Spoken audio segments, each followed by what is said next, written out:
다 같이 묵도하심으로 4월 19일 주일 예배를 시작하겠습니다.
행위가 온전하여 여호와의 율법을 따라 행하는 자들은 복이 있으며 여호와의 증거들을 지키고 전심으로 여호와를 구하는 자는 복이 있도다.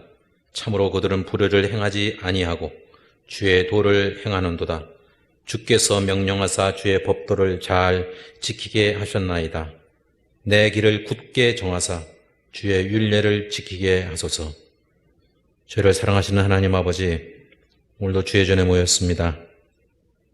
하나님의 말씀에 순종하는 삶을 살아갈 수 있도록 은혜를 베풀어 주시고, 또 하나님을 예배할 때 저희가 전심으로 주님을 찬양하고 예배할 수 있도록 저희를 붙들어 주시옵소서. 예수님 이름으로 기도합니다. 아멘. 다 같이 일어나셔서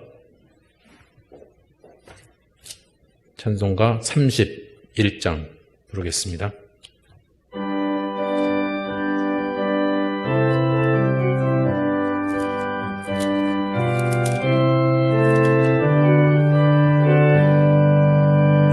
찬양하라 복되신 구세주 예수, 백성들아 사랑을 전하세. 경배하라 하늘의 천군과 천사, 주님 앞에 영광을 돌리세. 목자같이 우리를 지키시고 종일 품에 늘 안아주시니, 찬양하라 높으신 권세를 찬양, 찬양 찬양 영원히 드리세. 찬양하라 복되신 구세주 예수, 우리 대신 죽임을 당했네. 구주 예수 영원한 구원의 소망, 경배하며 겸손히 절하세. 찬양하라 우리 죄 지신 예수, 그의 사랑 한없이 크셔라. 찬양하라 높으신 권세를 찬양, 찬양 찬양 영원히 드리세.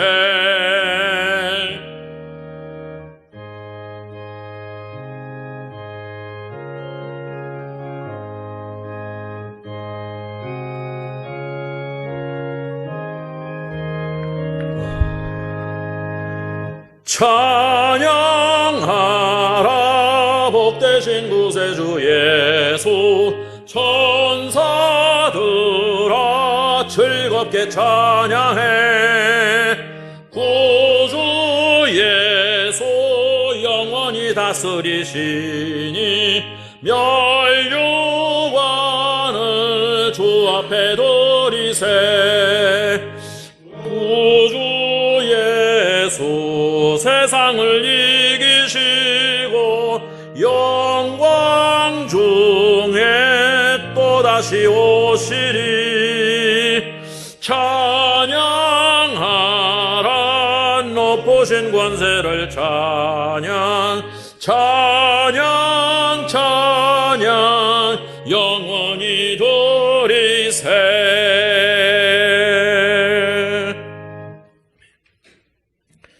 한 주간의 삶을 돌아보면서 참회 기도를 하나님 앞에 통성으로 잠깐 드리겠습니다. 하나님, 저희들을 한 주간 동안도 지켜주신 것 감사합니다. 하나님, 하지만 저희들이 영원스러워서 혹시나 나대하지 않나 아버지의 코로나로 인해서 저희들한테 아니나 저희 자신을 돌아볼 수 있도록 하나님 붙들어 주셨기를 원합니다. 아버지 하나님, 주여 주님 도와주옵소서.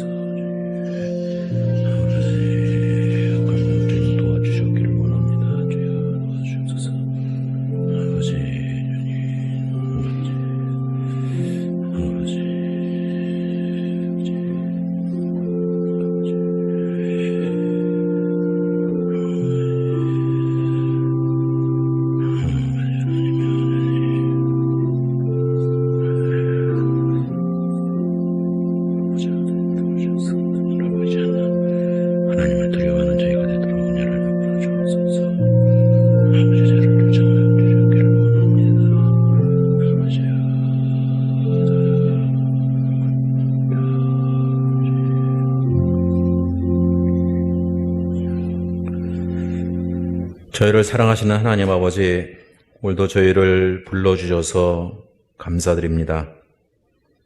하지만 저희들이 지금 어려운 기간을 보내고 있습니다. 그러는 사이에 저희를 괴롭히고 또 더욱 힘들게 하는 일들로 인해서 혹시나 저희의 마음이 하나님에게서 멀어지지 않을까 하는 두려움도 있습니다. 눈에 보이지 않는 것은 똑같은데 코로나 바이러스에는 벌벌 떨면서 하나님 아버지를 저희가 경홀히 여기진 않았는지 돌아보게 해주시기 원합니다. 저희들의 삶에, 저희들의 믿음 생활에 나태함이 없도록 이 기간을 잘 보낼 수 있도록 주님 도와주시고, 또한 이런 과정들을 통해서 저희를 낙심하게 하거나 주님을 떠나는 계기가 되지 않도록 저희를 붙들고 도와주시옵소서. 오늘도 예배 가운데서 하나님의 임재하심을 경험하는 복된 예배가 되기를 원합니다. 주님, 저희의 이기심과 저희의 나태함과 저희의 잡념들을 거두어 주시고 하나님만을 바라보게 도와주옵소서. 예수님의 이름으로 기도합니다. 아멘. 전능하사 천지를 만드신 하나님 아버지를 내가 믿사오며 그 외아들 우리 주 예수 그리스도를 믿사오니 이는 성령으로 잉태하사 동정녀 마리아에게 나시고 본디오 빌라도에게 고난을 받으사 십자가에 못 박혀 죽으시고 장사한 지 사흘 만에 죽은 자 가운데서 다시 살아나시며 하늘에 오르사 전능하신 하나님 우편에 앉아 계시다가 저리로서 산 자와 죽은 자를 심판하러 오시리라.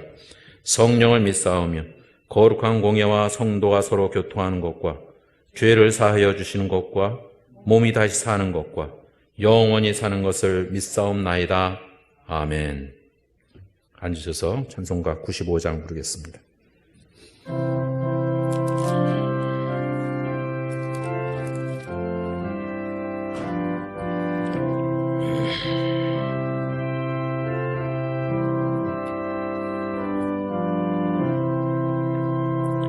나의 기쁨 나의 소망 되시며 나의 생명이 되신 주 밤낮 불러서 찬송을 드려도 늘 아신 마음뿐일세. 나의 사모하는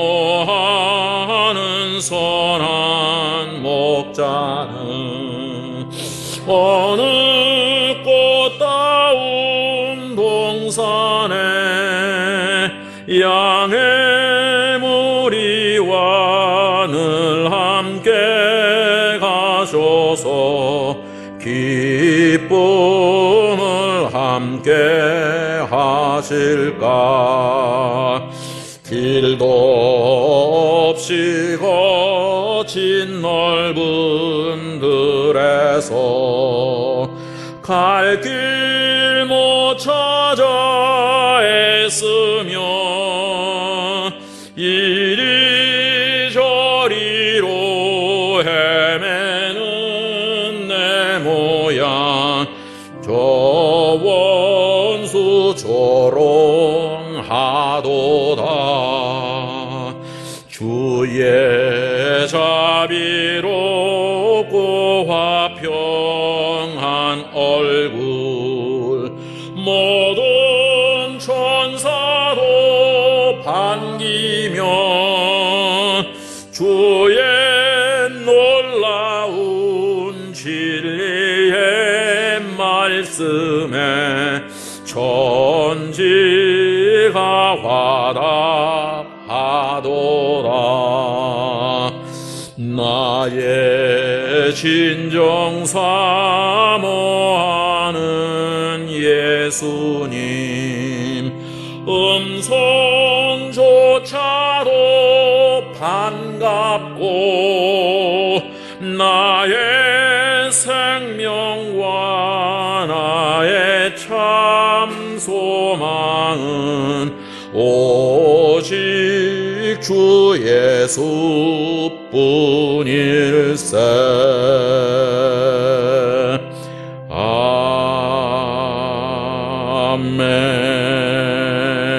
아멘.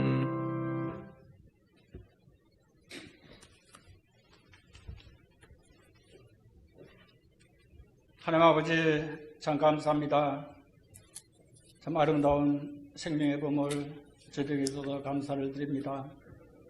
하나님 아버지 또한 죽음 가운데 있던 참 이 땅에 주님께서 부활하심으로 우리에게 부활의 믿음과 소망을 바라보게 하심을 감사합니다. 아버지 하나님 생명이 충만한 이 봄에 참 코로나 바이러스로 인하여 저희 함께 모여서 예배드리지 못하는 안타까움이 있습니다. 하나님 아버지 하루속히 코로나 바이러스가 소멸되게 하여 주시고 모든 일상의 삶이 또한 예배가 정상화될 수 있도록 주여 도와주시기를 원하옵나이다. 하나님 아버지 제가 고난과 불평 가운데 이것도 또한 하나님의 귀한 뜻이 있음을 믿습니다. 아버지 고난의 때에 더욱더 저들 자신을 돌아보게 하시고 아버지 하며 더욱더 기도하게 하시고 아버지 죽었던 우리의 참 영이 회복되게 하여 주시고 참으로 부활을 경험할 수 있는 참으로 놀라운 값진 은총의 기간이 될 수 있도록 도와주시기를 간절히 바라고 원합나이다. 아멘. 아버지 하나님 선거가 끝났습니다. 아버지 하나님여 선거 기간을 통해서 갈라진 우리 백성들의 참 피폐한 마음과 아버지의 미움과 정오를 주님 아십니다. 우리 백성의 아버지의 죄를 불쌍히 여기시고 아버지 하나님 우리가 더욱더 주님을 대면하게 도와주시고 아버지 우리를 한 백성으로 한 나라로 한 민족으로 묶어주신 하나님 거룩한 뜻을 아버지 헤아려 배망하지 않도록 도와주시기를 원하옵나이다. 잃어버렸던 사랑을 회복하게 도와주시고 협력을 회복하게 도와주시고 우리의 모든 교만을 주여 낮추어 주시고 아버지의 낮은 마음으로 정말 주님의 말씀을 아버지를 경청하며 주님을 두려워하며 아버지 주님께서 우리에게 말씀을 주신 가치를 따라 이 나라가 경영될 수 있도록 도와주시기를 간절히 바라고 원하옵나이다. 아버지 하나님 코로나 바이러스가 하루속히 소멸되게 하시고 아버지 하나님의 일을 위해서 수고하는 모든 의료인과 방역팀들에게 하나님께서 끝까지 지혜를 주시고 건강을 붙들어 주시고 아버지 한 명도 더 희생되지 아니하도록 도와주시기를 원하옵나이다. 아버지 하나님 이 땅에 또한 많은 경제적인 아버지 어려움이 있습니다. 주여 아버지 하나님 우리가 정말 일하기 싫어하거든 먹지도 말라고 하신 주의 말씀을 따라서 아버지 더욱더 아버지 많은 일자리가 생겨날 수 있게 도와주시고 일하는 것을 기뻐하게 도와주시고 이를 통해서 하나님께 영광을 돌리는 이 나라가 되게 하여 주시옵소서. 아버지 그리하여 참 경제적인 발전도 참 이루어 주어서 아버지 우리가 지난날 가난한 시절에 입었던 많은 은혜들을 오늘도 고난받고 있는 많은 아버지 나라들에게 은혜를 갚을 수 있도록 도와주시기를 간절히 바라고 원합나이다. 아버지 모든 기업하는 사람들에게 자영업자들에게 또한 일자리를 찾고 있는 자들에게 주여 더욱더 많은 기회를 허락하여 주시기를 원합나이다. 맡겼던 모든 물류가 다 아버지 정상화되어서 정상한 소통과 유통이 이루어질 수 있도록 주여 인도하여 주옵소서. 아버지 또한 해외에서 선교하는 박용호 선교사님, 장영희 선교사님 아십니다. 아버지 아프리카 탄자니아에서 아버지 참 귀한 사역을 하고 계신데 주님께서 이날까지 인도하신 하나님 아버지 성령으로 늘 충만케 하시고 충분한 말씀을 주시고 아주 많은 참 어린 양떼들을 보여주셨는데 아버지 그 사역을 통해서 그곳에 놀라운 복음의 역사가 일어나게 하여 주시고 많은 아프리카 백성들이 우상을 버리고 주님께로 돌아오게 인도하여 주시기를 원합나이다. 아멘. 하나님 아버지 참으로 자유를 찾아 이 땅에 온 많은 청년들이 있습니다. 아버지 하나님 그 청년들 10년 가운데 주님을 만나게 하여 주시고 자유의 가치를 알게 도와주시고 이 땅에서 정말 차별함이 없이 아버지 주신 그들의 값진 삶을 아버지 찾아갈 수 있도록 도와주시기를 원합나이다. 아멘. 이를 위해서 헌신하는 아버지 원장님과 아버지의 젊은 청년 헌신자들이 있습니다. 아버지 그들에게 더욱더 성령의 충만함을 주시고 능력을 주시고 지혜를 주시고 아버지 그들에게 맡겨진 사명을 감당할 수 있는 아버지 힘을 더해 주시기를 원합나이다. 아멘. 하나님 아버지 참 우리 교우들 오랫동안 만나지 못했지만 있는 곳곳에서 더욱더 주님 함께 하시고 아버지 그들의 기도를 들어주시고 하루속히 참 만날 수 있는 아버지 저희가 되게 하여 주시기를 원합나이다. 아멘. 아버지 잔병으로 고난 가운데 있는 우리 박태기 목사님 맞습니다. 아버지 참 이날까지 주님의 귀한 사역에 주님의 종으로서 아버지 사용해 주신 하나님 아버지 주님께서 께는 모든 것이 가능하시오며 전능하신 능력으로 주여 일으켜 주시고 맑은 아버지 정신을 허락하여 주시고 보행이 아버지 회복되도록 도와주시기를 원합나이다. 아멘. 하나님 아버지 돌아보시는 이영경 사모님과 아버지 간병인 또한 가족들 주께서 위로하여 주시고 힘을 주시고 아버지 기쁨으로 감당할 수 있도록 인도하여 주옵소서. 한장희 집사님 참 그저께부터 항암 치료를 받고 있습니다. 하나님께서 이 땅에서 많은 아버지의 질병을 고쳐주시고 일으켜주시고 회복시켜주신 하나님 아버지 주님께서 그 아래 10년 가운데 아버지의 믿음을 더하시고 아버지 알면 낙심하지 않게 하시고 넉넉히 이길 수 있는 아버지의 믿음과 힘을 더해 주시기를 원합나이다.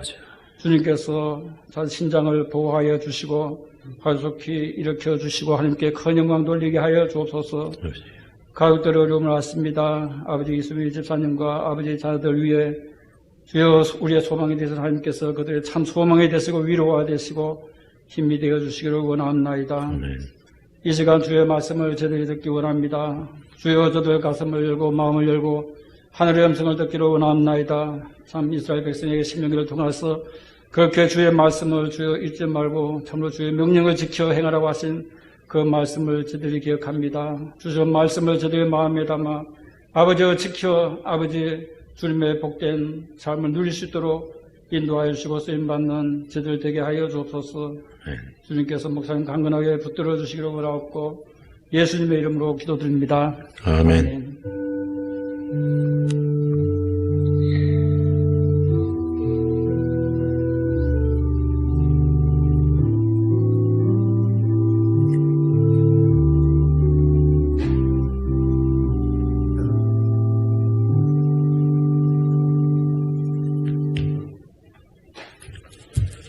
오늘 들으실 하나님의 말씀은 구약성경 창세기 15장 1절부터 3절까지입니다.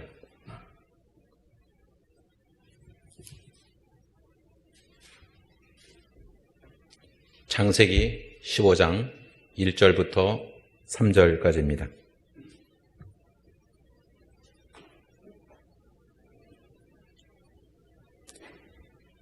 이후에 여호와의 말씀이 환상 중에 아브라함에게 임하여 이르시되 아브라함아 두려워하지 말라. 나는 내 방패여 너의 지극히 큰 상급이니라. 아브라함이 이르되 주 여호와여 무엇을 내게 주시려 하나이까? 나는 자식이 없사오니 나의 상속자는 이 다메섹 사람 엘리에셀이니이다. 아브라함이 또 이르되 주께서 내게 씨를 주지 아니하셨으니 내 집에서 길린 자가 내 상속자가 될 것이니이다. 아멘.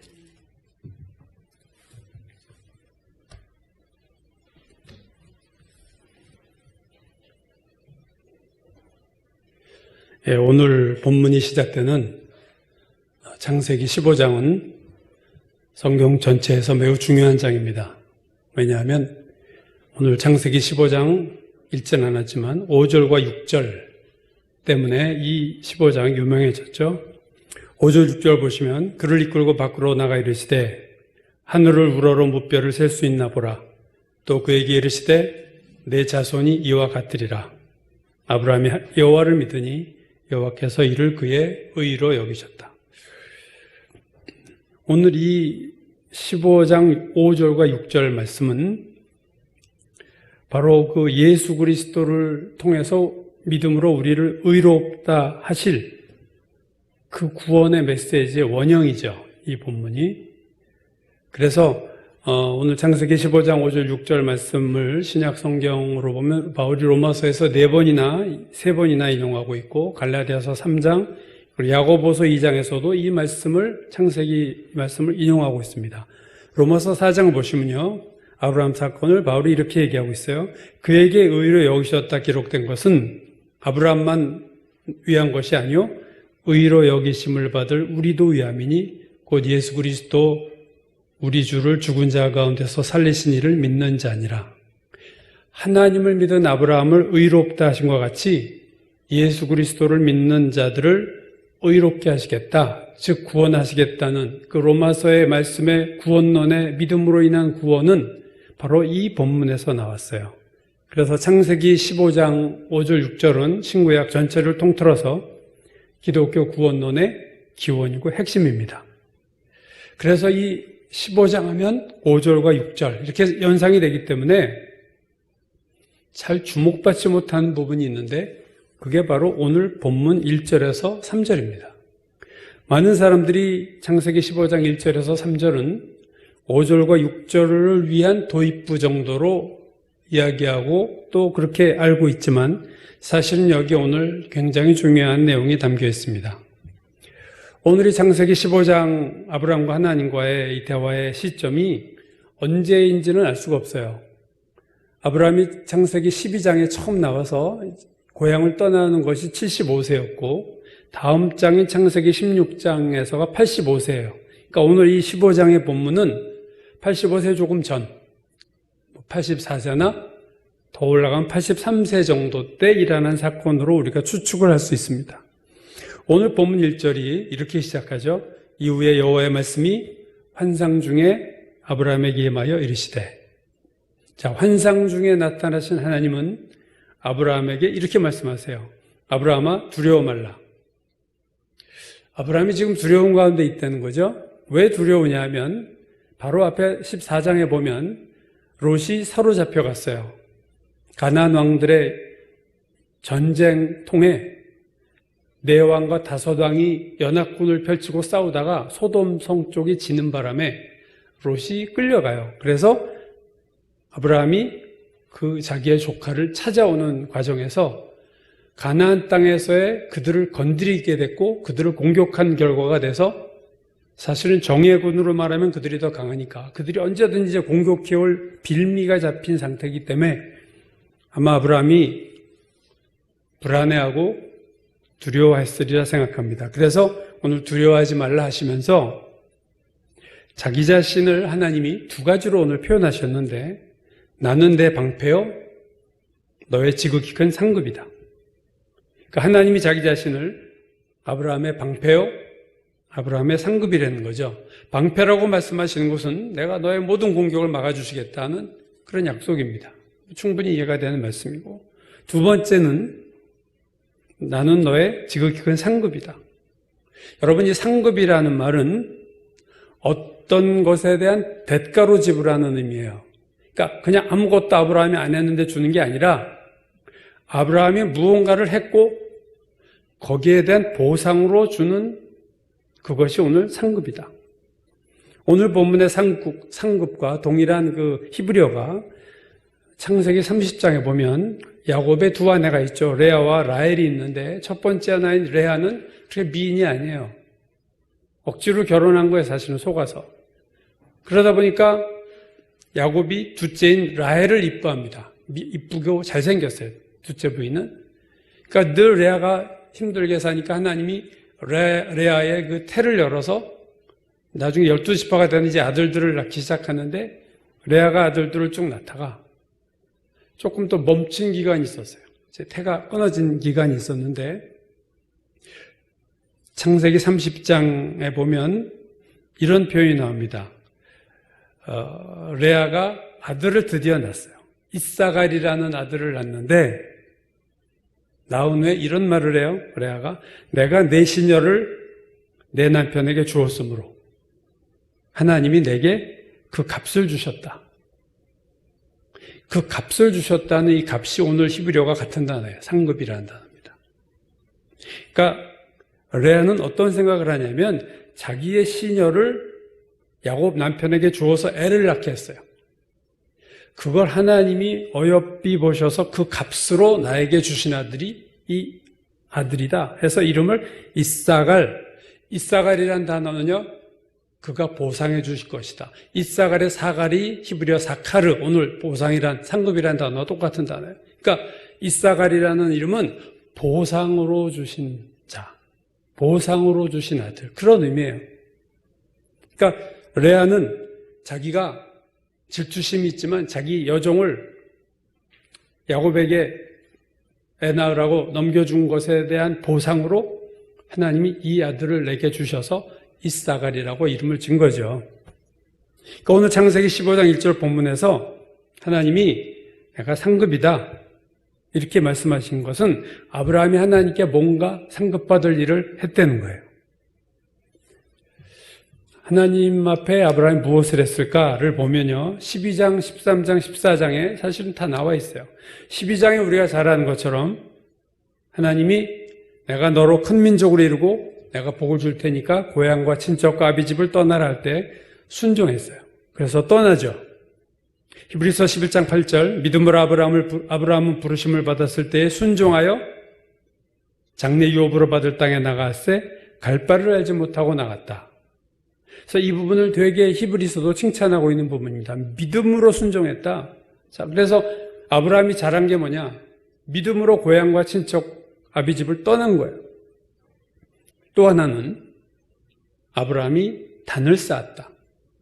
예배를 드렸어요. 창세기 12장, 13장에 걸쳐서 4번이나 단을 쌓는 것이 기록되어 있습니다. 여러분, 창세기에는 단을 쌓는 사건이 9번 나오는데 그중 5번이 아브라함이 단을 쌓은 거예요. 노아가 1번 쌓고 이삭도 1번 단을 쌓았고 야곱이 2번 쌓죠. 1번은 하나님이 쌓아라 해서 쌓지만 하여튼 야곱이 2번 쌓고 나머지 5번은 아브라함이 단을 쌓은 거예요. 그만큼 아브라함은 예배를 잘 드렸다. 하나님 앞에 예배 드리는 것을 기뻐했다. 그리고 마지막 14장에 보면은 아까 말씀드렸듯이 조카 롯을 구해오던 도중에 신비스러운 대제사장 멜기세덱을 만나서 멜기세덱에게 자기가 되찾아온 전리품의 10분의 1을 드리는 사건이 나오죠. 그러니까 결국 정리하면 오늘 15장에서 하나님이 상급을 주시는 이유는 12장, 13장, 14장에서의 아브라함의 삶, 믿음으로 하나님 말씀만 믿고 고향을 떠났고 수시로 예배의 단을 쌓고 10분의 1을 하나님 앞에 드린 것, 그것이 아브라함이 하나님한테 잘한 일들이에요. 거기에 대해서 내가 큰 상급을 주겠다. 그러니까 늘 드리는 말씀이지만 구원은 모두에게 열려있고 거저받는 거지만 축복은 모두에게 열려있지만 축복을 받는 사람은 뭔가 하나님 앞에 행함이 있고 뭔가 헌신이 있고 뭔가 예배가 있든지 순종하든지 말씀대로 살든지 뭔가 헌신을 했든지 하는 그 무엇 때문에 복을 받게 돼 있는 거예요. 그래서 축복은 아무나 받는 게 아닙니다. 구원은 누구나 받지만, 그래서 오늘 아브라함이 상급을 받게 된 계기는 하나님 향한 믿음과 예배와 헌신이었어요. 그래서 오늘 이 상급을 주는데 오늘 본문 핵심은 상급이 아닙니다. 오늘 그 상급이 무슨 상급이냐는 거죠. 상급의 내용이 오늘 본문에서 오늘 우리가 나누고자 하는 것의 핵심입니다. 오늘 본문이 이렇게 말씀하죠. 아브라함아, 나는 너의 지극히 큰 상급이다. 이 말씀이 뭡니까? 하나님이 이렇게 말씀하시는 거예요. 아브라함아, 내가 그동안 나에 대해서 참 많은 정말 훌륭한 내가 기뻐한 일들을 했는데 내가 너에게 큰 보상을 할 거야. 엄청난 상급을 줄 텐데 그 상급이 뭐냐면 바로 나다. 내가 나를 너에게 큰 상급과 보상으로 주마. 이게 오늘 본문의 말씀입니다. 우리가 잘 알고 있는 하나님은 상 주시는 하나님이에요. 히브리서 11장 6절 믿음이 없이는 하나님을 기쁘시게 하지 못하나니 하나님께 나아가는 자는 반드시 그가 계신 것과 또한 그가 자기를 찾는 자들에게 상 주시는 이심을 믿어라. 하나님은 상 주시는 이세요. 우리가 주를 위해서 헌신하면 무언가 반드시 보상해 주시고 축복하시는데 그런 분이 하나님이에요. 상급에는 여러 가지가 있죠. 물질적인 상급도 있고 영적인 상급을 주실 때도 있고 이 세상에서 지금 주시는 상급이 있고 하나님 나라에 가서 주시는 상급이 있어요. 어떤 상급을 언제 주실지는 하나님이 결정하실 문제입니다. 물론. 또 오늘 본문에서는 다른 상이 아니라 본인 자신을 상급으로 주시겠다.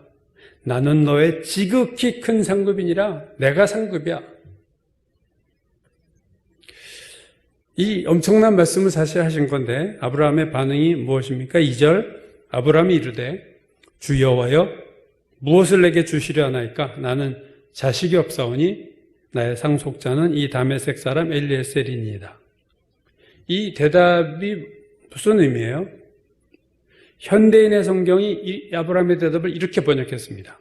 주 여호와여 나는 자식이 없어 내 자손을 상속할 자가 다마스커스의 엘리에셀 뿐입니다. 그런데 나에게 주의 상이 무슨 소용이 있겠습니까? 그러니까 이 대답이 삐딱하잖아요. 삐딱해요. 상급 얘기하시는데 저는 지금 상급이 애입니다. 애는 안 주시면서 애 없어 지금 내 종에게 상속을 하게 생긴 판에 무슨 상 얘기하세요? 이렇게 지금 얘기하는 거예요. 지금 이 대화의 시점은 75세에 아브라함이 고향을 떠난 이후로 10년이 되기 전이라고 그랬죠. 자, 고향 떠날 때는 내가 너로 큰 민족으로 이루겠다 그랬어요. 민족 얘기를 하셨는데 거의 10년이 지났는데 애도 없어 지금. 그러니까 지금 뭔가 짜증 섞인 말투고 뭔가 이렇게 삐딱한 얘기를 지금 아브라함이 하고 있어요. 도대체 저에게 무슨 상급 주신다는 얘기 하나님? 자식도 없어 지금 많은 재산이 우리 종에게로 넘어갈 판에 있던 것도 없어질 판에 그리고 계속 3절 이렇게 말하죠. 주께서 내게 씨를 주지 아니하셨으니 내 집에서 길린 자가 내 상속자가 될 것이니이다. 원망이 있죠. 후손을 주시한 것은 불만이 있고요. 포기의 마음도 있어요. 이제 저 포기했어요. 원망과 불평과 포기가 아브라함의 말 가운데 나타나고 있습니다. 아브라함은 2절과 3절 오늘 본문에서 상속자란 단어에 되게 힘을 줘서 얘기해요. 2절 나의 상속자는 이 다메섹 사람 엘리에셀입니다. 3절 주께서 내게 씨를 주지 아니하셨으니 내 집에서 길린 자가 내 상속자가 될 겁니다. 지금 아브라함에게 있어 제일 힘든 거는 내 상속자가 내 핏줄이 아니라는 거예요. 근데 하나님은 지금 아브라함에게 나타나셔서 하나님 입장에서는요, 제일 큰 선물을 주시려고 가장 지극히 큰 상급, 자기 자신이에요. 그래서 인간적으로 보면 하나님이 막 흥분하셨고 약간 기뻐서 야 아브라함, 내가 나를 줄게. 이게 최고의 상급인데 내가 너에게 나를 줄게 그랬는데 정작 아브라함의 반응은 시큰둥해요. 분위기가 썰렁한 거죠 오늘. 하나님 혼자 막 그래 지극히 큰 상급 내가 줄게. 근데 툭 던지는 말이 이게 정령 아니에요. 그래서 상속자 얘기만 하니까 하나님도 센스가 보통이 아니세요. 4절 상속자 얘기로 바꾸세요. 4절 그 사람이 내 상속자가 아니라 내 몸에서 날 자가 내 상속자가 되리라. 아브라함에 맞춰서 대화를 하나님 바꾸시죠. 내가 그러면서 다시 약속을 하세요. 너한테 자녀 반드시 태어날 거다. 내가 그 태어날 자에게 내 상속자가 되게 할 거야 하고 약속을 앞에 했던 약속을 재확인. 그러면서 실감나게 하시려고 아브라함을 장막 밖으로 데리고 나갑니다. 때는 밤이었어요. 오염되지 않은 그 당시 밤하늘에 별이 얼마나 많았겠습니까? 그렇게 옛날 시골에서 어릴 때도 가도 그 수많은 별들이 있었는데 이때의 공기와 어찌 비교하겠어요? 그 별을 보여주시면서 유명한 말씀하십니다. 하늘을 우러러 뭇별을 셀 수 있나 보라. 내 자손이 이와 같으리라. 이때 아브라함의 마음이 비로소 풀어지는 거예요. 여기에 대한 반응이 뭡니까? 15장 6절 아브라함이 여호와를 믿었어요. 하늘의 별과 같은, 지금 자식 새끼 하나 없는데 그래 하늘의 별과 같이 주리라는 그 말씀을 아브라함이 다 믿었어요. 그러자 여호와께서 하나님은 이를 그의 의로 여기셨다. 믿음으로 의롭다 하심을 받는다는 구원에 있어서 가장 유명한 구절이 이렇게 탄생된 거예요. 이러한 흐름 속에서. 자, 이제 아브라함과 하나님 다시 한 마음이 됐고 다시 진정한 관계가 회복이 됐어요. 그러나 변하는 게 사람입니다, 여러분. 그 다음 바로 다음 장인 창세기 16장 2절에서 이런 일이 일어나요. 한 장 바로 지나자마자 오늘 15장에서 16장으로 가면서 사레가 아브라함에게 이르되 여호와께서 내 출산 허락하지 아니하셨으니 원하건대 내 여종으로에게 들어가라. 내가 혹 그런 말미암아 자녀를 얻을까 하노라 하매 아브라함이 사라의 말을 들으니라. 여러분 창세기 15장 오늘 본문과 16장 이 사건 사이의 시간적 간격이 얼마인지 알 수 없지만 그리 오랜 기간은 아닌 것으로 예측이 됩니다. 길어야 1, 2년. 근데 그 사이에 하늘의 별과 같은 거 주리라 아멘 했던 아브라함이 변한 거예요. 아, 사라가 그렇게 얘기했죠. 내 출산 허락하지 아니하셨으니 하고 단정했어요. 하나님 우리한테 이제 애를 안 줘. 애가 없는 걸 하나의 기정사실로 단정하고 이제는 하나님 없이도 되는 방법을 만들어냅니다. 그게 여종을 통한 출산의 방법이에요. 하나님과 의논하지도 않았고 하나님의 허락도 받지 않았고 부부가 단독으로 스스로 결정한 일이에요. 자, 이러한 아브라함 부부의 이러한 스스로의 결정과 이러한 태도와 이런 행동을 바울이 갈라디아서에서 육신이다 이렇게 얘기하고 있습니다. 이게 육신이에요. 어떻게 아브라함이 이렇게 또 변할 수 있을까? 하나님을 믿어서 의로 여기심 받은 게 얼마나 지났다고? 그것도 보통 사람이 믿음의 조상인 아브라함이 이렇게 변했어요. 이때가 85세 아브라함 나이요. 자, 그렇다면 아브라함이 어떻게 이삭을 낳게 됐을까? 아브라함에게 하나님이 다시 나타난 게 아브라함이 99세예요. 자, 75세에 떠났고 85세에 이 사건이 터져서 86세에 이스마엘을 낳거든요. 이제 99세가 됐을 때, 즉 이삭을 낳기 1년 전이죠. 100세에 애를 낳았으니까 99세 때 하나님이 다시 아브라함에게 나타납니다. 그게 바로 다음 장 창세기 17장이에요. 여러분, 아브라함이 이삭을 낳은 게 아브라함의 믿음이 위대해서 났을까요? 창세기 17장 1절에 보면 아브라함이 99세 때야 여호와께서 아브라함에게 나타나셔서 그에게 이르시되 뭐라고 얘기하셨냐면 내년에 아이가 있을 거다. 내년에 너희가 애를 낳을 거야 하고 이제 통보를 하신 거죠. 그랬더니 아브라함과 사라가 하나님 말씀을 믿지 못해서 웃습니다. 17절에 아브라함이 엎드려 웃으며 마음속으로 이르되 100세 된 사람이 어찌 자식을 낳을까? 사라는 90세니 어찌 출산하리요? 웃었어요. 웃은 이유는 피식 웃은 거예요. 에이, 무슨 애를 낳아 이 나이에. 18장 22절에서 사라가 속으로 웃고 이르되 내가 노쇠하였고 내 주인도 늙었으니 내게 무슨 즐거움이 있으리요? 둘 다 웃었어요. 그 말은 뭡니까? 믿음이 없어진 거예요. 이제 애를 주시겠다고 하셨는데도 내년에 애 낳을 거야 기간도 얘기하셨는데 에이, 웃었어요. 그럼 아브라함과 사라가 어떻게 애를 낳나요? 하나님이 찾아오셔서 믿음 없는 그들, 피식피식 웃는 그들에게 줄게, 믿어라. 그래서 애를 낳았어요, 사실은. 아브라함의 믿음, 반드시 날 것을 믿어서 이삭을 주신 게 아닙니다, 여러분. 약속을 하신 것을 이루신 거예요. 그리고 믿음이 부족한 부부를 키워가면서 믿음을 불어넣어주고 하면서 내년에 줄 거야. 웃지 마. 내가 아들 정말 줄게. 너희 믿어.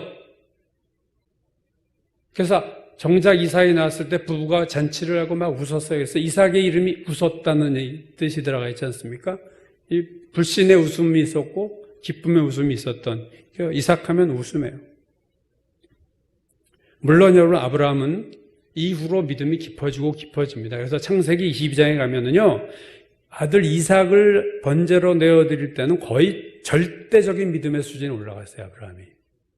그거는 인간이 올라갈 수 있는 최고의 지경으로 올라간 것이 창세기 22장 모리아산 사건입니다. 그러나 그 전 오늘 창세기 15장에서는 적어도 아브라함이 우리가 생각하는 그런 위대한 믿음은 아직 없었다 하는 것을 보게 되죠.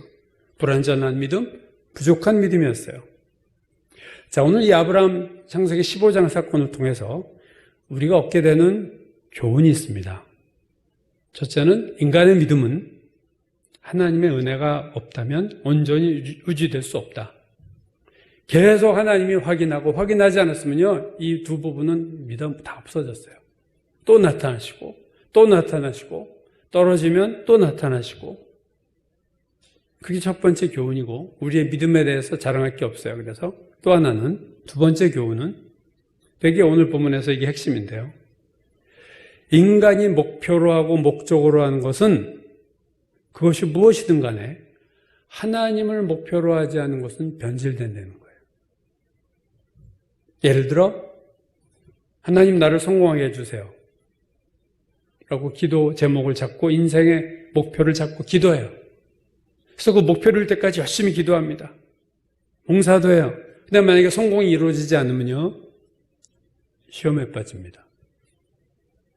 좀 영적인 얘기하면, 자, 성령의 능력을 구해요. 하나님, 나에게 성령 세례를 부어주시고 성령의 능력을 주옵소서. 금식 기도하고 철야 기도하고 했는데 능력이 임하지 않으면요, 시험 받아요.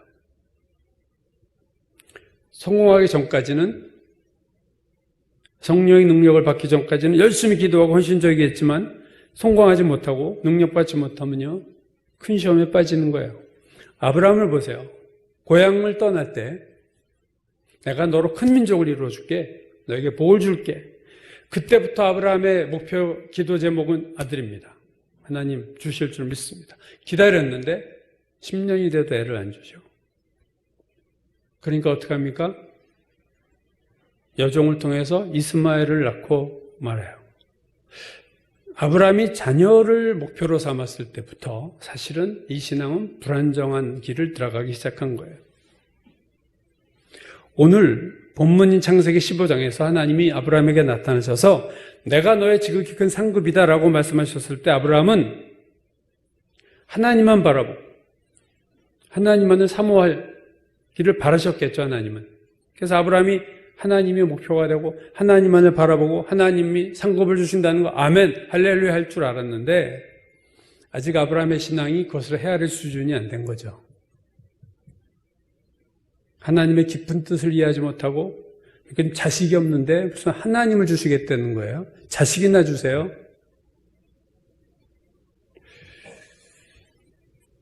자식이 목표가 되면, 돈이 목표가 되면, 성공이 목표가 되면, 영적 능력이 목표가 되면 아무리 열심히 있고 아무리 기도를 많이 해도 그 신앙은 어떤 선에서 한계에 부딪히게 됩니다, 여러분. 반드시 한계에 부딪히게 돼요. 우리가 잘 아는 마르다와 마리아 사건을 다시 보면요, 예수께서 두 자매 집에 왔을 때 마르다와 마리아 모두 둘 다 예수님을 반가워했어요. 또 예수님을 둘 다 사랑했어요. 근데 구체적인 실천에서 달라지죠. 마르다는 예수님을 사랑하는 마음으로 맛있는 음식을 해드리려고 부엌으로 갔고, 마리아는 예수님을 똑같이 사랑하는 마음으로 예수님 발 앞에 무릎을 꿇고 앉았어요. 결과가 어떻게 됩니까? 마르다는요, 예수님을 위해서 음식을 만들었는데 음식을 만드는 게 목적이 됐어요. 음식을 맛있게 만드는 것이 목표예요. 그래서 이제 그녀의 마음에서는 예수님은 사라지고 음식 만드는 일로 가득 찼어요. 그러니까 짜증이 나는 거예요. 왜 동생이 안 도와줘? 예수님한테 가서 걔 좀 보내주세요. 그 번질번질하게 앉아있는 애 좀 나한테 보내주세요. 여러분, 목표의 변질이죠. 주님에게 맛있는 음식을 드리려고 했던 마리아가 예수님은 마음에서 없어지고 음식 걱정, 음식을 잘 만들어야지, 그것으로 가득 찬 거예요. 반면 마리아는 예수님의 바라는 것이 하나도 없어요. 예수님과 함께하는 게 너무 좋고 예수님과 대화하는 게 너무 좋고 만족하고 그게 상급이에요. 그게 보상이에요. 처음에는 하나님을 위해서 시작한 것들이 마지막에 보면요, 세상적인 것으로 변질되는 것을 너무 세상에서 많이 봅니다. 처음엔 다 주를 위해서 했어요. 갈라디아서에서 바울은 이런 변질에 대해서 이렇게 꾸짖죠. 갈라디아 교인들을 너희가 이같이 어리석으냐? 성령으로 시작하였다가 이제는 육체로 마치겠느냐? 자, 시작은 다 성령으로 해요. 마라톤 출발점에서는 다 잘 뛰어요. 신앙생활 처음에는 다 할렐루야로 합니다. 근데 달리다 보면 육체로 마치는 경우가 너무 많은 거예요. 마라톤 인생에서, 신앙 인생길에서 성령으로 시작했다가 육체로 마치는 일이 많습니다. 마르다도 사실은 어떻게 보면 육체로 맞춘 거죠. 예수님이 너는 많은 일로 염려하고 근심하나 마리아는 한두 가지로 족하다. 마리아는 좋은 편을 택했으니까 건드리지 마라. 아브라함도 성령으로 시작했다가 갈대아우를 떠나고 고향을 떠날 때는 믿음으로 떠났지만 결국 육체적인 아들을 낳았어요. 갈라디아에서 바울은 아브라함과 사라가 하나님과 의논하지 않고 난 이스마엘을 여종에게서 육체를 따라 낳았다. 그리고 이스마엘을 육체를 따라 난 자라고 말씀하고 있습니다. 아브라함도 이스마엘 사건에 관한한 성령으로 시작했다가 육체로 마친 케이스입니다. 이게 왜 그래요? 하나님 아닌 것을 목표로 잡으면 이런 일들이 일어나고 맙니다. 나르시시즘이라는 게 있죠. 여러분 잘 알듯이 지나친 자기 사랑, 자기 숭배, 자기만 바라보다 보니까 자기가 너무 대단해 보이고 내가 최고이고 내가 절대적인 존재로 인식되는 거예요. 근데 그 나르시시즘은요, 자기만 그렇게 보는 게 아니라 자기가 하는 모든 일, 내가 세운 목표도 그렇게 절대시하게 돼요. 내가 어떤 목표를 가지고 몇 년을 쭉 하다 보면요, 그 목표를 사랑하게 되고 그 목표를 절대시하게 됩니다. 이게 일종의 영적 나르시시즘도 생기는데, 내가 어떤 제목 놓고 기도하다 보면요, 그 기도 제목, 그 목표를 사랑하게 되고 그 목표가 절대화돼요. 그 목표가 우상이 되기도 해요. 그래서 하나님도 이 목표 들어주지 않으면 재미없어. 하나님일지라도 내 목표를 이루는데 도와주지 않으면 나 하나님 싫어. 그래서 영적 나르시시즘이 나올 수 있어요. 아브라함이 몇십 년 동안 자식을 갖겠다는 목표를 가지고 있다 보니까 자식 낳는 것, 그 절대적인 게 됐어요. 자식 주지 않은 하나님 불평하는 거예요. 하나님 왜 안 주세요? 그리고 스스로 여종을 통해서 애를 낳고 말았습니다. 부모가 가진 돈을 구하는 자녀들은 부모가 돈이 있을 때 잘해요. 권력자가 권력이 있을 때 밑에서 설설 깁니다. 그러나 부모가 돈이 없어지면 그 자녀들은 부모를 버립니다. 권력자의 권력이 없어지는 순간, 부자의 돈이 없어지는 순간 그에게 잘 대하고 섬기고 아부하던 이들이 다 없어져요. 여러분, 하나님에 대해서도 비슷한 현상이 나타납니다. 하나님이 전능하시니까 하나님에 대가면 무언가 얻을 수 있어. 그러니까 아주 국진하게 잘 주님을 섬기는데 나도 뭔가 얻는 게 없어요. 내가 원하는 게 잘 안 돼. 내가 충성했는데 하나님 나한테 주시는 게 별로 없는 것 같아. 그럼 하나님 떠나고 하나님 원망하고 하나님 버릴 수 있는 게 인간입니다. 정승집 개가 죽으면 사람들이 몰려들지만 정승이 죽으면 찾아오는 사람이 없다. 누가 정승을 사랑하는 사람이에요? 정승이 죽었을 때 찾아오는 사람이 정말로 정승을 사랑하는 사람 아닙니까? 하나님이 나에게 별로 주시는 게 없어. 내가 목표로 하고 주시지 않아. 그럴지라도 하나님 앞에 나아가는 게 진짜 신앙입니다. 우리가 잘 아는 다니엘의 세 친구 사드락 메삭 아벳느고가 느부갓네살 왕이 금신상의 우상에게 절해라, 아니면 이 풀무불에다 태워 죽일 거 했을 때도 절을 하지 않습니다. 이렇게 말했어요. 왕이여, 하나님이 우리를 맹렬히 타는 풀무불 가운데에서도 능히 건져내실 거고 왕의 손에서도 우리를 건져낼 겁니다. 그렇게 하지 아니하실지라도 우리는 절하지 않습니다. 우리 유명한 신앙 아니에요? 그리 아니하실지라도. 내 목표를 들어주지 않으셔도. 내 목표가 절대화되면요, 이렇게 얘기할 수 없어요. 하나님 중심 신앙이 아니면 이런 대답을 할 수가 없어요. 그러므로 우리 신앙생활에서 매우 중요한 것은요, 하나님만을 바라보는 훈련을 해야 돼요, 여러분. 하나님을 사랑해야 되고 하나님을 좋아해야 돼요. 하나님만 있으면 됩니다. 하나님이 저의 상급입니다. 이걸 아는 신앙으로 나가는 자가 복받은 자입니다. 제가 어릴 때 보았던 영화 중에 뜨거운 양철 지붕의 고향이라는 영화가 있어요. 폴 뉴만하고 엘리자베스 테일러가 나왔던 영화입니다.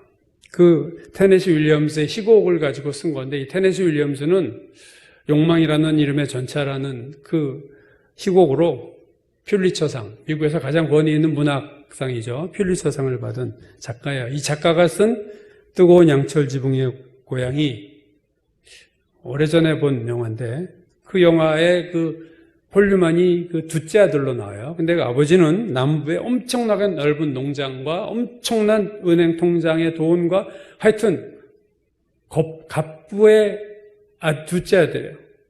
근데 폭군이고 아버지가 막 거칠어요. 근데 어느 날 암 진단을 받고 이제 죽어갑니다. 그 둘째 아들은 아버지를 정말 싫어해요. 쳐다도 안 보려고 그러고 아주 아버지를 혐오하는데, 아버지가 암으로 죽을 것이라는 것을 알게 된 다음에 지하실에서 둘째 아들과 아버지의 격렬한 그리고 솔직한 논쟁이 지하에서 일어나는 사건이 있습니다. 그 영화에서 30살이 넘은 둘째 아들이 폴 뉴만이 이렇게 말해요. 아버지는 사랑이 뭔지 모릅니다. 그래서 아버지가 이렇게 말해요. 너 기억력이 안 좋구나. 내가 너 어릴 때 얼마나 사준 게 많어? 네가 사달라고 해서 안 사준 게 어디니? 내가 이 농장을 포함해서 다 너를 위해서 샀어. 그러자 이 아들이 지하실에 있는 그 값비싼 유럽에서 온 골동품들을 막 깨트리면서 이거 다 쓰레기입니다. 이거 다 쓰레기들이에요. 막 울어요. 울면서 나는 아버지의 농장도 싫고 아버지의 돈도 싫습니다. 난 아무것도 갖고 싶지 않습니다. 제가 원했던 것은 아버지입니다. 아버지가 저를 사랑해 주기를 바랬어요. 근데 아버지는 많은 걸 사주셨지만 저를 사랑하지 않았습니다. 이 영화 보면요, 큰아들 부부는 변호사 부부인데 얼마나 아버지한테 잘하는지 몰라요. 며느리가 얼마나 이배처럼 잘하고, 근데 전부 그 아버지의 재산을 노리고 지금 있어요. 둘째 아들은 아버지한테 인사도 안 하고 거칠게 반항하지만 아버지를 사랑을 갈구하고 사랑을 원하고 있는. 오늘날 많은 그리스도인들이 그 영화에서 큰아들 부부처럼 하나님을 구하는 게 아니라 하나님이 주시는 게 목표예요. 잘하죠. 그 큰아들 부부가 둘째 아들 부부보다 훨씬 잘해요. 근데 목표가 재산입니다. 아버지 빨리 죽었으면 좋겠고 그 재산 가져오는 거예요. 그래 애도 막 많이 나가죠. 유산 많이 받으려고 애를 그냥 몇 명을 낳는지 몰라요. 목표가 하나님이 아닌 것은요, 다 변질됩니다, 여러분. 그게 영적인 것이더라도 다 변질돼요. 오늘 이 창세기 15장에서 내가 너의 지극히 큰 상급이야 했는데요, 아브라함은 아들 낳은 거 외에 지금 눈에 들어오는 게 없고 귀에 들어오는 게 없습니다. 그러니까 이 말씀이 무슨 말씀인지 모르고 그냥 패스. 우리도 하나님 말씀 이런 걸 놓칠 때가 많아요. 내가 수준이 안 돼서 그 말씀을 못 알아듣습니다. 다 패스예요. 출애굽기 3장을 보면 호레산에 불 붙는 가시떨기 가운데서 하나님 모세를 처음 부르시는 유명한 사건이 있죠. 그때 이스라엘과의 사명을 모세에게 주셨을 때 모세가 거절해요. 내가 누구에게 이스라엘 백성으로 가며 내가 어떻게 이스라엘 자손을 애굽에서 인도합니까? 그때 하나님이 모세에게 하신 말씀이 이거였어요. 출애굽기 3장 12절 하나님이 이르시되 내가 반드시 너와 함께 있으리라. 내가 반드시 너와 함께 있으리라. 그러니까 모세가 들었을 때는요, 이 말씀 별로 가슴에 와닿지 않은 거예요. 이 말씀 듣고도 나 못해요. 또 거절해요. 그래 이제 뱀이 지팡이 되고 그 다음 사건이 그렇게 되잖아요. 아브라함이 내가 너의 큰 상급이야를 못 알아들은 것처럼 모세도 내가 너와 함께 하겠다라는 말이 뭔지를 몰라요. 여호수아서 1장에서 모세 다음에 새로운 지도자가 된 여호수아에게도 모세에게 한 똑같은 말씀하십니다. 내가 어디로 가든지 내 하나님 여호와가 너와 함께 하느니라. 내가 모세와 함께 있었던 것 같이 내가 너와도 함께 있을 거다. 여러분, 하나님이 하시는 최고의 약속이 뭐예요? 내가 너와 함께 하리라요, 사실은. 전능하신 하나님이 내가 너와 함께 할게, 너와 같이 있을게, 그것보다 큰 보상이 없는 거예요. 그러나 모세는 그 의미를 못 알아들어요. 아브라함은 하나님의 상급이라는 말을 못 알아들어요. 복음성가 찬양 중에 이런 찬양이 있어요. 주님 한 분만으로 나는 만족해. 그렇죠?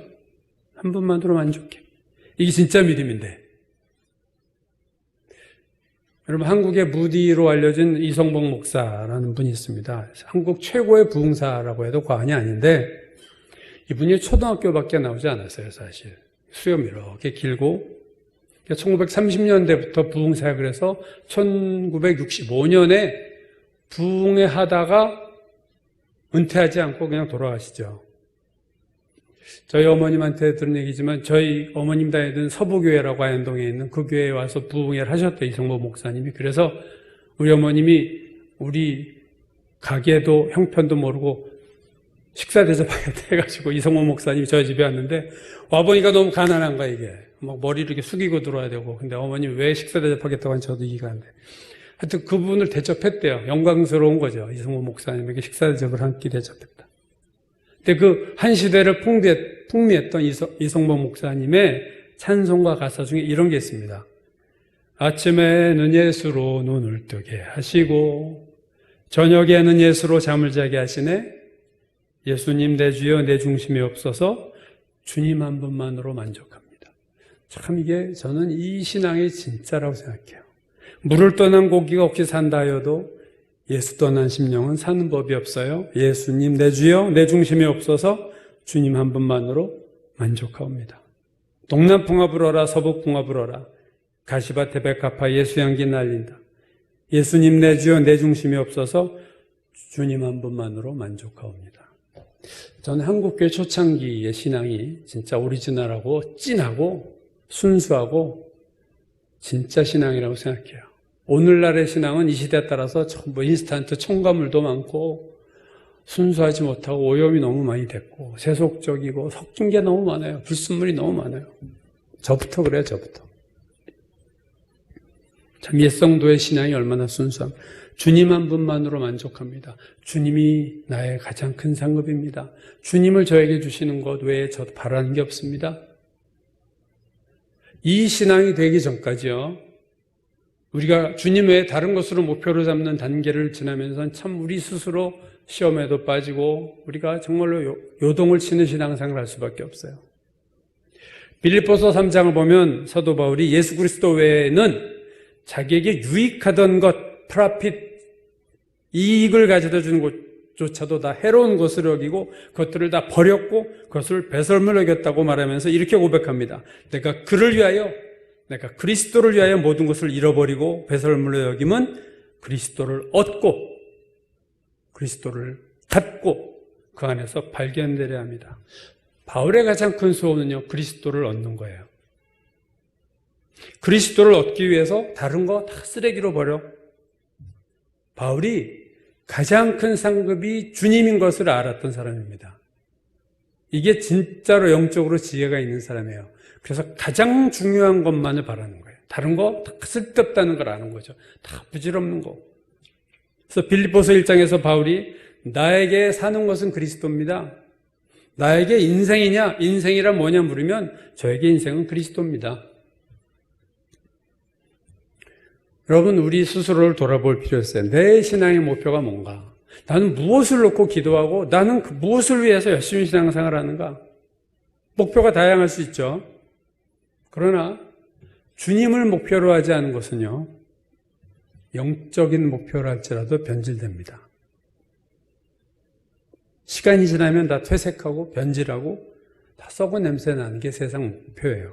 솔로몬을 보세요. 1000번 제를 드렸어요, 처음에. 하나님께 지혜를 구했지만 말년에는요, 우상숭배로 비참하게 끝납니다. 하나님을 상급으로 보지 못했어요. 그는 지혜를 자랑하고 그의 금과 은을 자랑하고 그의 군사력을 자랑하고 거기에 성공의 의미를 뒀어요. 전도서에서 그가 헛되다 나중에 깨달았지만 중요한 건 인생을 다 그렇게 이미 보내버린 거예요. 인생을 다 보낸 다음에 헛되다 이런 얘기 우리 할 수 있어요. 그러나 중요한 건 인생이 끝나기 전에 깨달아야 되지 않겠습니까? 여러분 말씀 하다가 교리주의자 되고 능력 하다가 은사주의자 되고 가난 하다가 가나안 땅에서 하나님 잊어버리고 건강 하다가 건강 주신 하나님 잊어버리고 축복 하다가 축복 주신 하나님을 놓쳐요.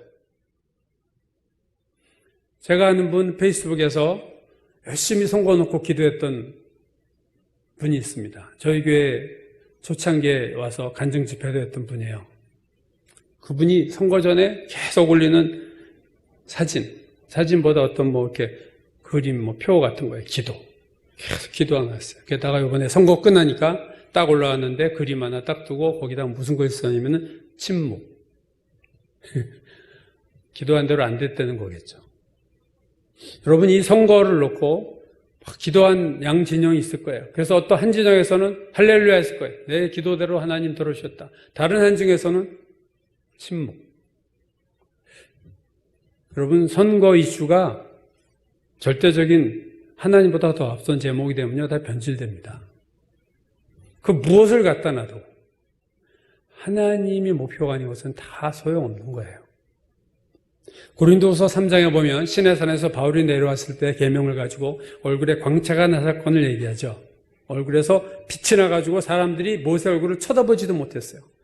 하나님과 40일 주야로 있다 보니까 하나님의 영광이 배어들어서 근데 고린도서 3장에서 바울이 그 모세의 빛나는 얼굴을 없어질 영광이다 이렇게 표현합니다. 영광은 영광인데 없어질 영광이에요. 즉 모세 얼굴에서 잠깐 빛이 났지만 다시 백성하고 살다 보면 그 빛은 없어지게 돼 있어요. 이 세상에는 없어질 영광이 있고 영원한 영광이 있어요, 여러분. 무엇을 구하시겠습니까? 당연히 영원한 영광을 구해야죠, 우리가. 없어질 영광 구해서 뭐 하겠어요? 그런데 그 영원한 영광은 주님밖에 없습니다. 영원한 영광은 하나님밖에 없어요. 아브라함에게 하나님이 나는 너의 지극히 큰 상급이야 라고 하신 것은 최고의 축복을 지금 제안하셨는데 아브라함은 아들 낳는 것에 사로잡혀서 그 축복을 알지 못했어요. 사실 이삭을 낳는 것도 없어질 영광입니다. 그 없어질 영광을 놓고 아브라함이 영원한 영광의 축복을 무시하고 경시해버렸어요. 마치 에서가 팥죽한 그릇에 장자권을 판 거와 본질적으로 보면 비슷하고 다를 바가 뭐가 있겠습니까? 세상 거는요, 시간이 지나면 다 별거 아니에요. 맑은 어린 나이의 미소도 시간이 지나면요, 욕심 많은 어른의 미소로 바뀝니다. 순수했던 남녀 간의 사랑도 시간이 지나면 시들해지고요. 아름다운 처녀의 모습도 시간이 지나면 주름 많은 할머니가 돼요. 하나님 아닌 것은 시간이 지나면 다 변질됩니다.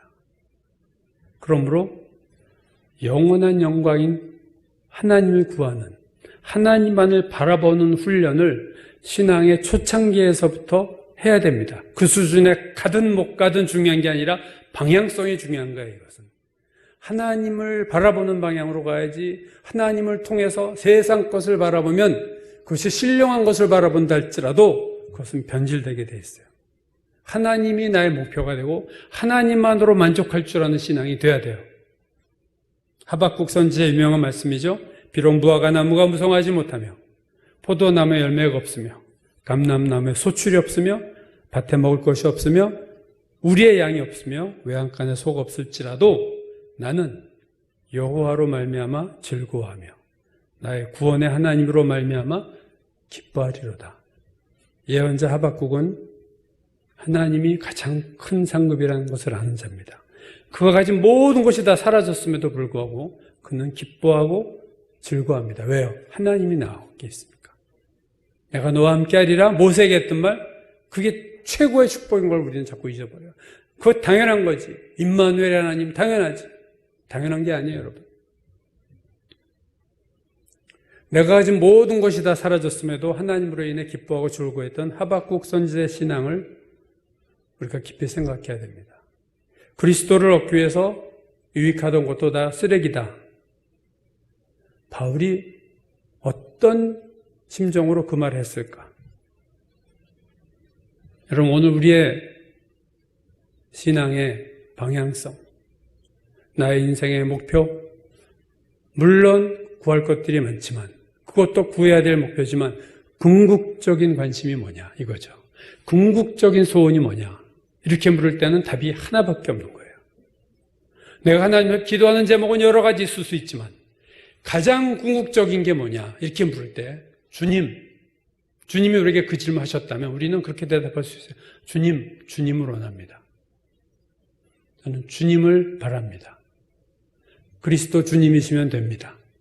이 대답이 우리에게서 저절로 스스로 나올 수 있다면 그 사람은 정말로 축복받은 자입니다.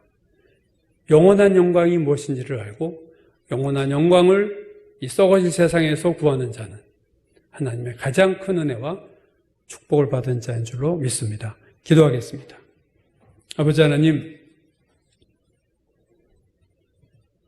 우리의 인생 잠깐 70 아니면 80 길어야 100인데 하나님 그동안에 우리가 어떠한 것을 구하며 살아야겠습니까?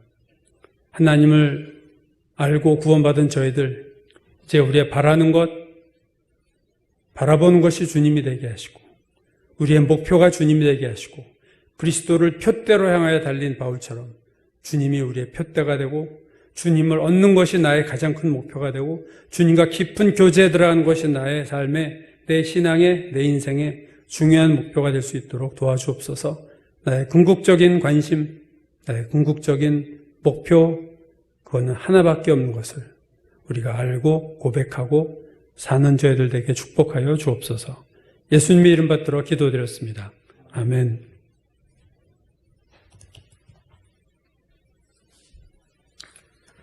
찬송가 94장 부르겠습니다.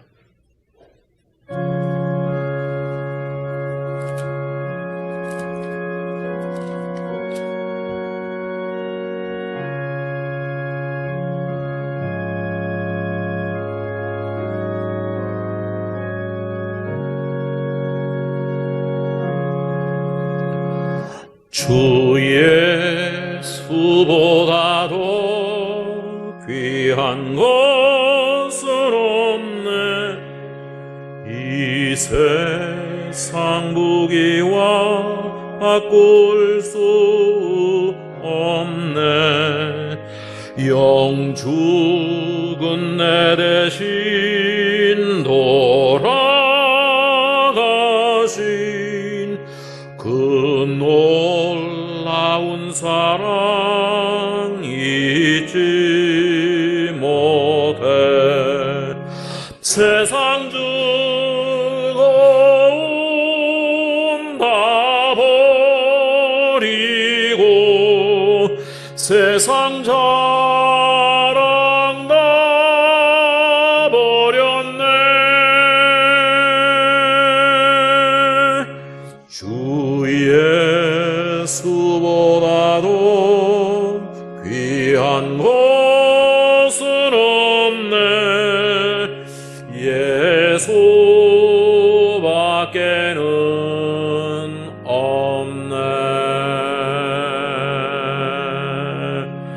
주 예수보다도 귀한 것은 없네. 이 세상 명예와 바꿀 수 없네.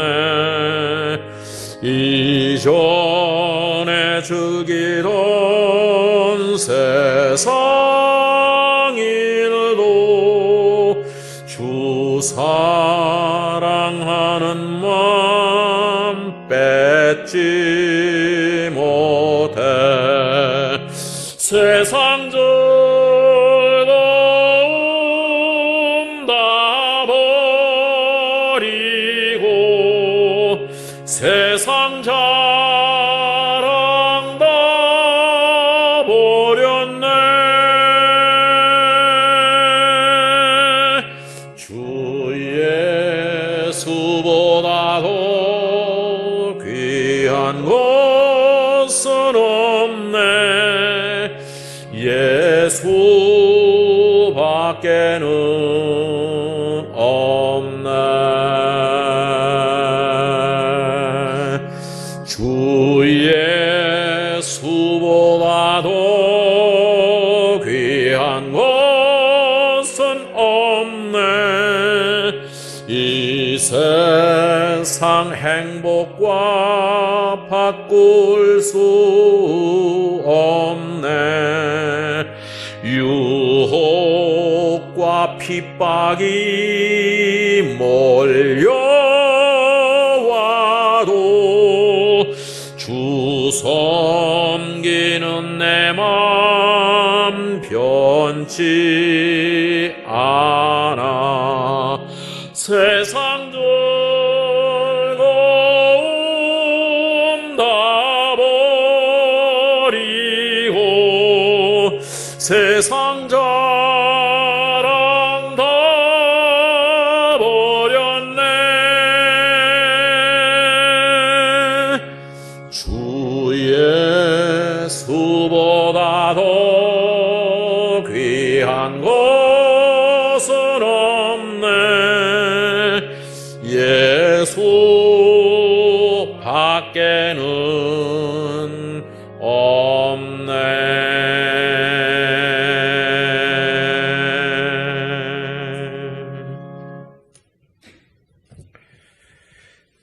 드린 예물을 위해서 잠깐 기도하겠습니다. 저희를 사랑하시는 하나님 아버지, 저희를 지난 한 주간도 지켜주시고 또한 저에게 호흡 주셔서 이 세상을 건강하게 살아가게 하신 것 주님 감사를 드립니다. 특별히 이 어려운 기간을 통해서 경제적인 어려움에 처한 자들을 주님께서 긍휼히 보시고 조속히 모든 문제가 해결될 수 있도록 하나님 특별한 은혜와 사랑을 베풀어 주시옵기를 원합니다. 힘든 가운데서도 하나님께 드리는 예물을 하나님께서 받으시고 또한 저희의 삶 속에서는 세상에 필요한 것들도 있지만 하나님만이 저희의 필요고 또 하나님만으로 만족할 수 있는 저희의 믿음이 될 수 있도록 주님 붙들어 주시옵소서. 감사드리며 예수님의 이름으로 기도합니다. 아멘.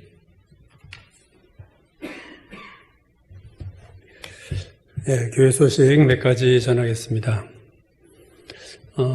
오늘도 영상 예배로 우리가 드렸지만 글쎄요, 조만간 함께 모여 예배 드리기를 또 그런 소망도 좀 보이고 기도해 주시기 바라겠습니다.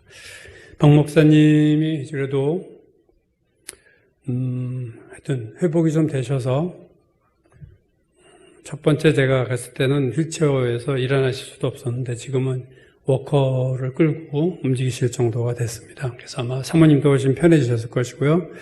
여러분의 기도로 우리 박 목사님 많이 좋아하시는 줄로 믿습니다. 계속 기도해 주시기 바라겠습니다. 한창희 집사님 다 아시는 것처럼 항암 치료가 들어갔는데 하여튼 이 신장의 문제가 큰 문제가 될 수 있기 때문에 신장 하나밖에 없는 콩팥이 손상되지 않도록 위해서 기도해 주시고 항암 치료로 암세포가 많이 소멸될 수 있도록 기도해 주시기 바라겠습니다. 한 분이 문의를 와서 헌금 계좌 번호를 물어봤는데 제가 한 달 더 됐나요? 3월 초에 헌금 계좌를 카톡에 보낸 적이 있는데 그래서 주보에 다시 한번 실었습니다. 계좌번호 참고해 주시기 바라고요. 장영희 선교사님이 연락이 왔는데 탄자니아도 확진자가 24명이 발생해서 휴교령이 내리고 집회금지가 실시가 됐대요. 그래서 그 학교 아이들 다 스탑되고 지금 탄자니아 아프리카가 열악한데 그 탄자니아 위해서도 더 기도해 주시기 바라겠습니다. 기도 제목들 거기 나온 것처럼 이제 특별히 우리나라에서 이 부분이 이제 잘 마무리되게 기도해 주시고, 아마 이게 끝나도 세계 경제나 한국 경제가 되게 어려워질 텐데 어려운 자들이 더 어려운 아마 상황이 될 겁니다. 대기업들도 힘들 거고요. 그래서 이 고비를 잘 넘어갈 수 있도록 기도해 주시고, 또 총선 결과 승리한 여당이 겸손하게 교만하지 않고 국민을 잘 섬기고, 패배한 야당도 자기 자신을 돌아봐서 더 발전하는 이 정치 문화가 될 수 있도록 또 기도해 주시기 바라겠습니다. 오늘 최용식 권사님 가정 기도할 차례입니다. 최용식, 홍윤선 두 분 오고, 또 최순일, 또 희서양 위해서도 기도해 주시고, 박 목사님 이제 완전히 보행하실 수 있도록, 예배도 나오실 수 있도록 기도해 주시고, 한창희 집사님이 이제 가장 중요한 시기를 지나고 있는데 위해서 집중적으로 기도 많이 해주시기 바라겠습니다. 먼저 우리나라 코로나서부터 한창희 집사님까지 짧게 통성으로 함께 기도하시겠습니다. 아버지 하나님 은혜 주시고 도우셔서 주여 하나님 기도합니다. 주께서 역사하시고 아버지 축복하시고 들어주시옵소서.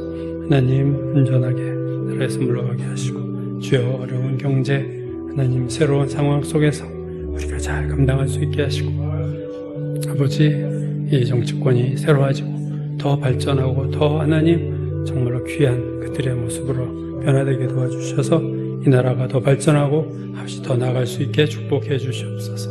하나님 우리 예배를 도우시고 모여서 예배드릴 수 있는 은혜를 허락해 주시옵소서. 우리 조 권사님, 우리 홍인성 권사님 하나님 도우소서. 건강과 모든 일에 하나님 축복해 주시고, 순일이 하나님 희서 부탁합니다.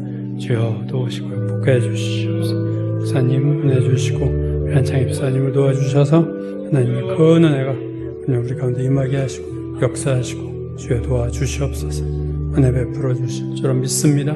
이렇게 하실 줄 믿습니다. 역사해 주시옵소서.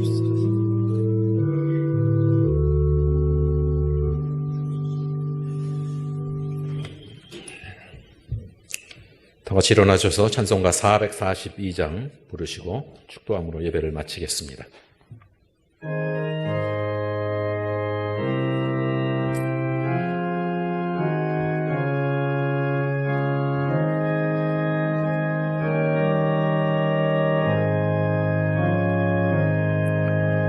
저 장미꽃 위에 이슬아직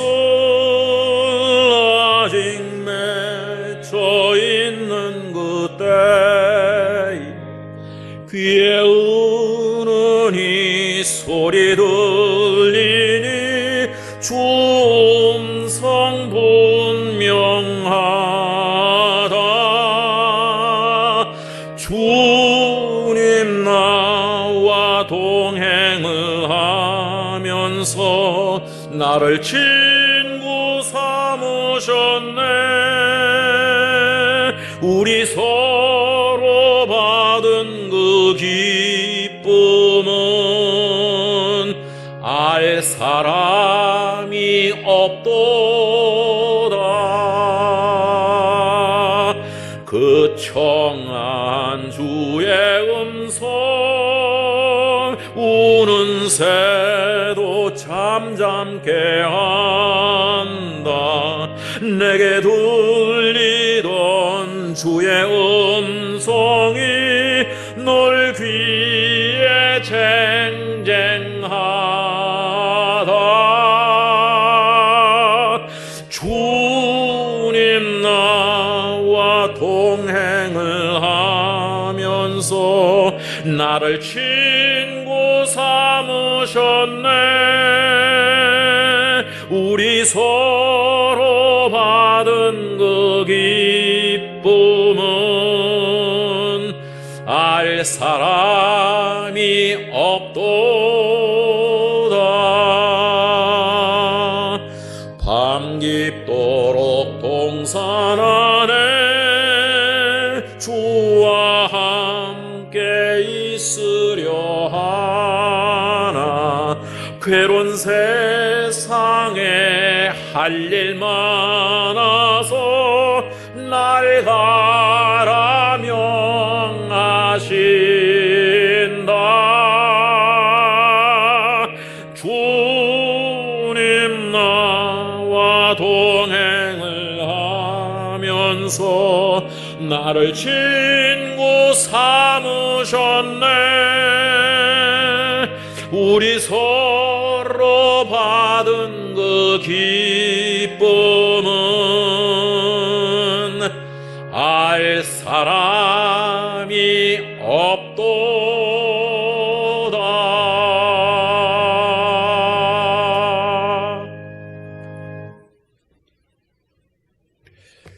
기도하겠습니다. 주님과 밤깊도록 동산 안에 있으면서 주님 외에는 다른 것 필요 없습니다. 주님 한 분만으로 저는 만족합니다라는 고백이 우리의 입술을 통해 흘러나오기 간절히 원합니다. 주님과 함께 있는 즐거움, 그 완전한 평안, 완전한 기쁨이 무엇인지를 우리가 꼭 맛보고 느끼고 누릴 수 있도록 우리를 축복하여 주옵소서. 나의 기쁨이 되시고 나의 소망이 되시며 나의 생명이 되시는 주가 하나님 찬송과 가사가 아니라 밤낮 불러서 찬송을 드려도 늘 아쉬운 마음이라는 것이 하나님 찬송과 가사가 아니라 나의 고백이 되게 도와주옵소서.